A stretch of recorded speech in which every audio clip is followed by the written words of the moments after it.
Prise en charge du trouble de stress post-traumatique. Autrement dit, prise en charge d'un événement potentiellement traumatique pouvant entraîner un trouble de stress post-traumatique. Alors, qu'est-ce qu'il faut faire d'abord immédiatement devant un cas ou devant une personne qui vient de vivre un événement potentiellement traumatique?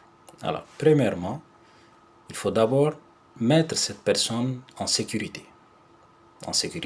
physique, ça veut dire qu'il est hors de danger, et aussi en sécurité psychologique, ça veut dire que la personne va se sentir qu'elle est en sécurité.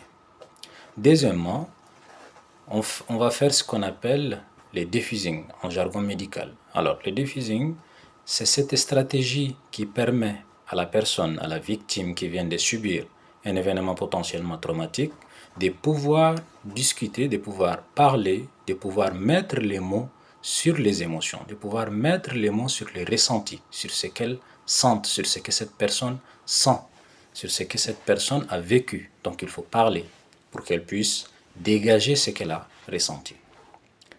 Troisièmement, c'est le traitement pharmacologique symptomatique. Ça veut dire que c'est un traitement symptomatique qu'on peut donner et à visée anxiolytique. Ça veut dire que si la personne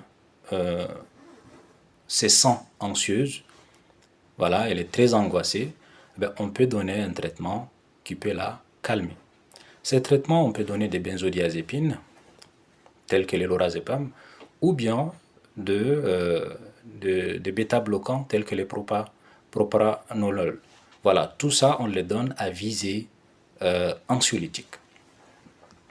Maintenant, plus tard, ça c'est, on a dit immédiatement. Plus tard, qu'est-ce qu'il faut faire? Alors, plus tard, on a deux méthodes. La méthode non pharmacologique et la méthode pharmacologique. Alors, non pharmacologique, c'est la psychothérapie adaptée à l'événement traumatique. Ce qui est le plus souvent utilisé, c'est la thérapie qu'on appelle TCC, thérapie cognitivo-comportementale, ou la thérapie EMDR. La thérapie cognitivo-comportementale, c'est, comme son nom l'indique, thérapie, donc traitement. Cognitivo, ça veut dire la pensée, ce qui est cognitif, c'est la pensée, et comportemental, c'est le comportement. Ça veut dire, le psychothérapeute, que ce soit un psychiatre ou un psychologue, il va jouer sur la cognition, ça veut dire sur les idées, sur la réflexion, sur la pensée, parce que parfois, il y a des idées qui sont mal placées, on a des biais cognitifs, donc des biais, ça veut dire des anomalies de la pensée qu'il faut parfois replacer, voir les choses d'un autre angle, d'une autre façon. Et donc, ça va se répercuter sur le comportement et la personne va se sentir mieux. Ça, c'est ce qu'on appelle la thérapie cognitivo-comportementale. L'autre thérapie, c'est l'EMDR. C'est aussi une thérapie qui est basée sur des mouvements oculaires alternatifs. Et ça aussi, c'est indiqué pour le cas des troubles de stress post-traumatique. Les traitements pharmacologiques, c'est des traitements à base d'antidépresseurs. Alors ici, on parle d'antidépresseurs, mais c'est aussi indiqué dans le cas de troubles de stress post-traumatique parce que ça entraîne des problématiques qui sont récurrentes et qui vont persister dans le temps. Voilà, tout ce qu'on a cité comme symptomatologie, comme symptômes, ça va rester et la personne continue à souffrir et ça va donner d'autres problématiques avec le temps. Alors le traitement qu'il faut mettre, c'est un antidépresseur à visée bien sûr anxiolytique, anti-anxieux, anti-anxiété, et donc ça va jouer son rôle thérapeutique à long terme parce que le traitement antidépresseur, on le prend pendant longtemps, pendant plusieurs mois.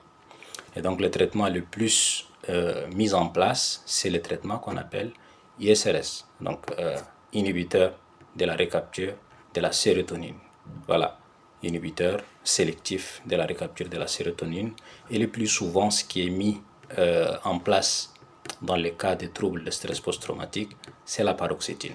Alors, je donne des noms de médicaments ici, je ne donne pas de posologie, je ne donne pas de durée, parce que ici, moi, je donne des informations générales afin que les gens comprennent mieux les choses, afin qu'ils puissent prendre aussi conscience que ces genres de choses se traitent, que ces genres de choses telles que le trouble de stress post-traumatique puissent se prendre en charge et qu'ils peuvent aller affronter ça en allant vers les soignants pour qu'ils puissent être pris en charge.